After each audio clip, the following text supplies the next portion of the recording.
അറേബ്യയുടെ മണലാരണ്യത്തിൽ നിന്ന് ലോകരാജ്യങ്ങളുടെ ഭരണാധികാരികളെ സാക്ഷിയാക്കി ഏറ്റവും മികച്ച ഭരണാധികാരിക്കുള്ള അവാർഡ് വാങ്ങി കേരളത്തിലേക്ക് കടന്നു വന്ന ഒരു മുഖ്യമന്ത്രി ഉണ്ടായിരുന്നു കേരളത്തിൽ. എന്താണ് അദ്ദേഹത്തിന്റെ പേരെന്നല്ലേ? അദ്ദേഹത്തിന്റെ പേരാണ് ഉമ്മൻചാണ്ടി. 2011 മുതൽ 16 വരെ കേരളത്തിന്റെ വസന്തകാലമെന്ന് നമുക്ക് വിലയിരുത്താം. അന്ന് പ്രസിദ്ധ ചരിത്രകാരൻ ബാബു പോൾ ആണെന്നാണ് എൻ്റെ ഓർമ്മ. അദ്ദേഹം പറഞ്ഞത്, ഒരു 50 വർഷത്തിന് ശേഷം കേരളത്തിന്റെ ചരിത്രം ഒരു കുട്ടി എഴുതുകയാണെങ്കിൽ ആ ചരിത്രം എഴുതുമ്പോൾ 2011 മുതൽ 2016 വരെയുള്ള കാലം കേരളത്തിന്റെ ചരിത്രത്തിലെ ഏറ്റവും സുവർണ കാലഘട്ടമായിരുന്നുവെന്ന് ചരിത്രത്താളുകളിൽ തങ്കലിപികളാൽ എഴുതപ്പെടുമെന്നായിരുന്നു. കാരണം തൻ്റെ നാട്ടിലെ തൻ്റെ പ്രജകളുടെ ക്ഷേമത്തിന് വേണ്ടി മുഴുവൻ ആളുകൾക്കും വേണ്ടി ഭരിച്ച ഒരു ഭരണാധികാരി.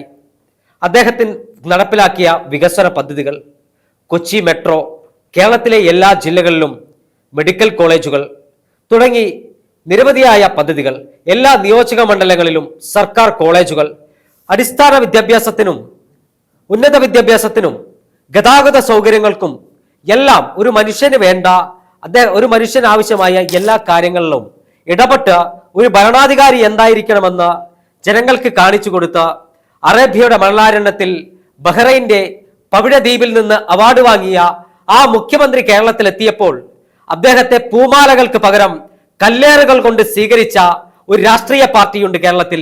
ആ രാഷ്ട്രീയ പാർട്ടിയുടെ ക്രിമിനലുകൾ നയിക്കുന്ന രാഷ്ട്രീയ സംഘടനയുടെ പേരാണ് CPM. നിർഭാഗ്യവശാൽ ഇന്ന് കേരളം ഭരിക്കുന്നത് CPM ആണ്. CPM ഇന്ന് കേരളം ഭരിക്കുമ്പോൾ കഴിഞ്ഞ 10 വർഷമായി അധികാരത്തിലാണവർ. 10 വർഷക്കാലം കൊണ്ട് അധികാരത്തിലിരിക്കുന്ന CPM ജനങ്ങളുടെ കണ്ണിൽ പൊടിയിടാൻ വികസന സദസ്സുമായി കടന്നു വരികയാണ്. എന്താണ് വികസന സദസ്സ്?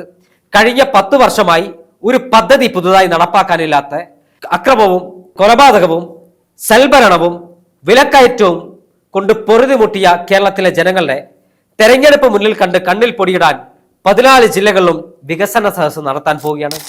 യാതൊരു പദ്ധതിയും സ്വന്തമായി നടപ്പാക്കാനാകാത്ത, നിർമ്മാണത്തിലിരിക്കുന്ന പാലങ്ങൾ പൊളിഞ്ഞു വീഴുന്ന പേരിൽ പഴി കേൾക്കുന്ന, റീലിലൂടെ മാത്രം ജീവിക്കുന്ന ഒരു സർക്കാർ ഈ നാട്ടിലുള്ളപ്പോൾ നിങ്ങൾ ഉമ്മൻചാണ്ടി എന്ന് പറയുന്ന ഭരണാധികാരിയെ കണ്ടു പഠിക്കണമെന്ന് ഞങ്ങൾ പറയുന്നില്ല, അതിന് നിങ്ങൾക്ക് കഴിയില്ല. പക്ഷേ ഉമ്മൻചാണ്ടിയുടെ നിഴലെങ്കിലും കണ്ടുപഠിക്കാൻ പിണറായി വിജയൻ തയ്യാറാകേണ്ടിയിരുന്നു. ഉമ്മൻചാണ്ടി കേരളത്തിൽ വികസന സദസ്സായിരുന്നില്ല നടത്തിയത്, ജനസമ്പർക്കമായിരുന്നു. ആ ജനസമ്പർക്കത്തിൽ ഒരു മാധ്യമ പ്രവർത്തകനായി കടന്നു ചെന്ന എൻ്റെ ഓർമ്മകൾ ഇപ്പോൾ കടന്നു പോകുന്നത് കോഴിക്കോട് ജില്ലയിൽ മലബാർ ക്രിസ്ത്യൻ കോളേജ് ഗ്രൗണ്ടിൽ ഒരു ജനസമ്പർക്കം നടന്നു. ആ ജനസമ്പർക്കത്തിൽ രാവിലെ 8 മണിക്ക് ഡിവൈഎഫ്ഐക്കാരന്റെ എല്ലാ അക്രമങ്ങളെയും പ്രതിരോധിച്ച്, അന്ന് ഉമ്മൻചാണ്ടിയെ തടയാനായിരുന്നു ഡിവൈഎഫ്ഐക്കാരൻ വെമ്പൽ കൊണ്ടത്, പ്രതിരോധിച്ച് മലബാർ ക്രിസ്ത്യൻ കോളേജിന്റെ ഗ്രൗണ്ടിലെ സ്റ്റേജിൽ പ്രത്യേകം തയ്യാറാക്കിയ വേദിയിലെത്തിയ ഉമ്മൻചാണ്ടി ഇടയ്ക്കിടയ്ക്ക് കുടിക്കുന്ന കരിക്കൻ വെള്ളത്തിന്റെ ശക്തിയിൽ ആ മലബാർ ക്രിസ്ത്യൻ കോളേജിലെ ജനസമ്പർക്ക പരിപാടി കഴിഞ്ഞ് തിരിച്ചുപോയത് അർദ്ധരാത്രി 12 മണിയോട് കൂടിയാണ്. അവസാനത്തെ ആളുടെയും പരാതി കേട്ട് ആ പരാതിക്ക് പരിഹാരം കണ്ടെത്തിയ മുഖ്യമന്ത്രിയായിരുന്നു ഉമ്മൻചാണ്ടി. എന്നാൽ ഇന്ന് മുഖ്യമന്ത്രി പിണറായി വിജയന്റെ 7 അയലത്തേക്ക് ആർക്കെങ്കിലും പോകാൻ കഴിയുമോ? സാധാരണക്കാരന്റെ യാതൊരു പ്രശ്നങ്ങൾക്കോ പരിഹാരം കണ്ടെത്താൻ കഴിയാത്ത, സാധാരണക്കാരന്റെ ഒരു പ്രശ്നങ്ങൾ തന്റെ മുന്നിൽ അവതരിപ്പിക്കാൻ കഴിയാത്ത ഒരു മുഖ്യമന്ത്രിയായ പിണറായി വിജയൻ തെരഞ്ഞെടുപ്പ് മുന്നിൽ കണ്ടിട്ട് വികസന സദസ്സുമായി വരികയാണ്. നേരത്തെ വികസന യാത്ര തിരുവനന്തപുരത്ത് നിന്ന് കാസർകോട്ടേക്ക് ഒരു യാത്ര നടത്തി, നവകേരള യാത്ര. നവകേരള യാത്രയുടെ പരിണിത ഫലം എന്താണെന്ന് വെച്ചാൽ, ഇത് നവകേരള യാത്രക്കെതിരെ പ്രതിഷേധിച്ച യൂത്ത് കോൺഗ്രസിന്റെ ചെറുപ്പക്കാരുടെ തല തല്ലിപ്പൊളിച്ചു എന്നല്ലാതെ മറ്റൊരു കാര്യവും അദ്ദേഹം ചെയ്തിട്ടില്ല.